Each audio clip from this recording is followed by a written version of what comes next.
What's crackalackin', my literary geeks? Happy Tuesday. Well, I'm no stranger to a book tag. There is one that I have not done that I think would be very fun to share with all of you today, and that is the book scavenger hunt tag, because I have a lot of books. Like, a lot. Like, you're not even seeing the majority of them. Like, here, we have all of these, and all of those, and then, if you look over in the corner over there, we have that whole other bookshelf. We're not even counting the ones that are, like, on the lower shelves. I just don't want to tilt the camera, but I have a lot. I don't even know half the time what's on here. So this is gonna be as an adventure for you as it is for me. It's also a bit of a long tag. I think there's about 19 questions, so grab a tea, grab a snack, and let's begin.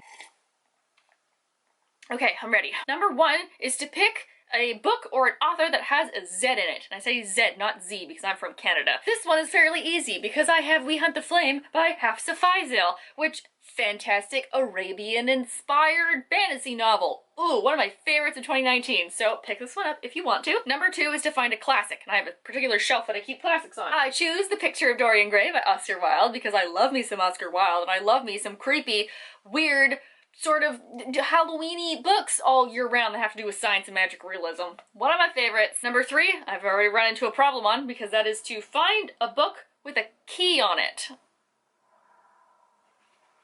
No, that's a sword. Oh, that's also a sword, damn it. A key? Do I have a key in here anywhere? Oh, I found one, and that is The Invisible Library by Genevieve Cogman. That has a key on the, just right, it's so small, but there it is. Number 4 is to find something on your bookshelf that is not a book. May I introduce you to my skull? I have a small fascination with deer skulls and antlers, so this is one of my beauties. Look, it has all its teeth still. I love her so much. She's very beautiful, and she just stands there as like a mascot, like an omen. Number 5 is to pick the oldest book on your shelf, and I think I've got this one. I know this question probably means like, oh, one from like 2007, but as I collect old books, may I introduce you to this beauty? That is from 1841. This is a book that maps out and explains railroad tracks across some of Canada.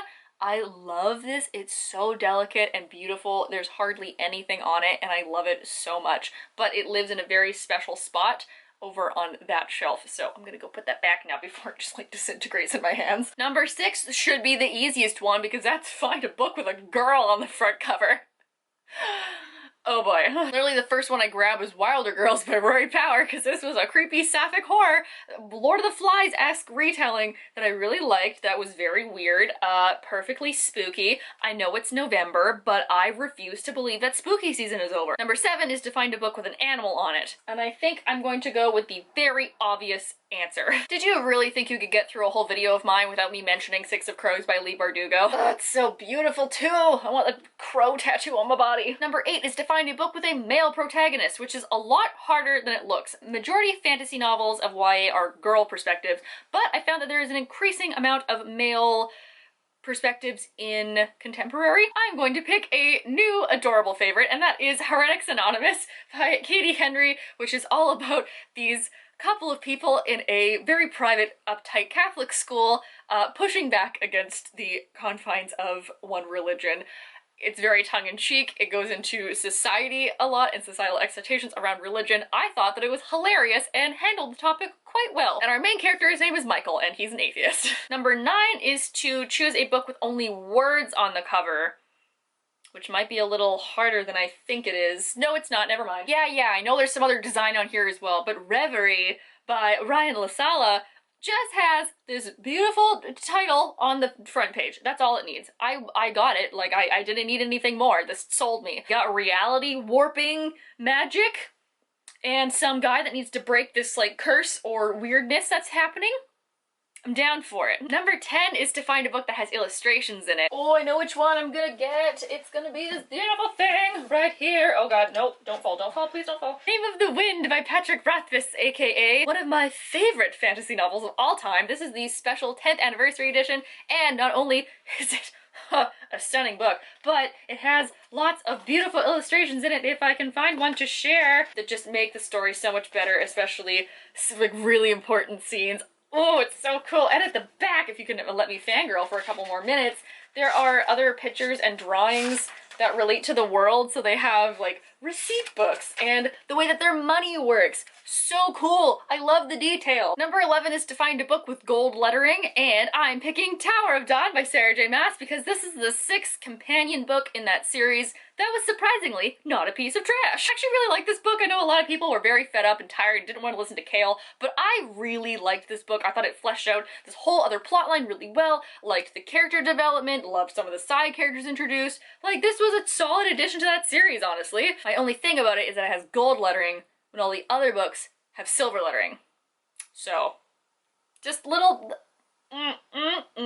No, it's fine, Rachel, it's fine. Is the next question going to be find a book with silver lettering? No, it's find a diary, true or fictional. I don't have that. I don't read diary type books. They're boring. So the closest thing that I'm gonna do is I'm just gonna cheat. I'm gonna pick Gemina by Amy Kaufman and Jay Kristoff because this main character writes in a journal that has pages that come up in this. So it's not technically cheating. It's like finding a very convenient loophole, and I am very good at that. Number 13 is weird, and it's find a book written by an author with a common last name. The example they give is Smith. I'm gonna choose Marissa Meyer as this one because we also have Stephanie Meyer and Marissa Meyer, and actually I'm German and my grandmother's last name is Meyer, so in other countries, it's very common. You know how last names originate based on your job? Like a Smith would be like a blacksmith. Meyer apparently in English translates to like landowner. So we were at one point landowners. I like how vague 14 is. It's find a book with a close-up of something on the cover. I'm gonna choose an oldie but a goodie, and that is Uglies by Scott Westerfeld. It's a close-up of a face. That is the most 2000s cover I have ever seen in my life. This is an OG series very close to my heart that has to deal with like futuristic beauty standards and sci-fi and just nostalgia. This next question, find a book on your shelf that takes place in the earliest time period. Historical fantasy? Does that count? Is it just regular fiction?